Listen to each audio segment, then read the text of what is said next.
ধ্বনিৰ একক আৰু চিহ্নৰ মাজত থকা সম্বন্ধ বুজি পোৱাৰ লগতে উচ্চাৰণ কৰা আৰু লিখন ক্ষমতা বিকশিত হোৱাৰ লগতে শিশুৱে কম সময়ৰ ভিতৰতে শব্দ গঠন কৰিব পাৰিব।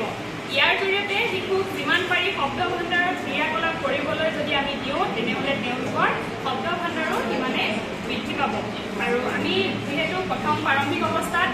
ডাঙৰ দলত আমি ক্ৰিয়াকলাপসমূহ কৰিম, তেতিয়া আমি মৌখিকভাৱে তেওঁলোকক প্ৰথম আৰম্ভণি কৰিম আৰু আৰম্ভণি পৰ্যায়ত যদি তেওঁলোকক 10ৰ পৰা 12টা সহজ শব্দৰ মৌখিক ৰূপত তেওঁলোকক যদি ধ্বনিসমূহ আমি ভাঙিবলৈ দিওঁ,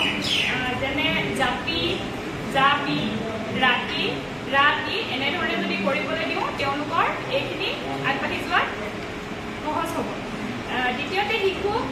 ধ্বনিসমূহ লগ লগাবলৈ দিব পাৰোঁ, যেনে ৰীণা, ৰীণাটো আমি যদি কওঁ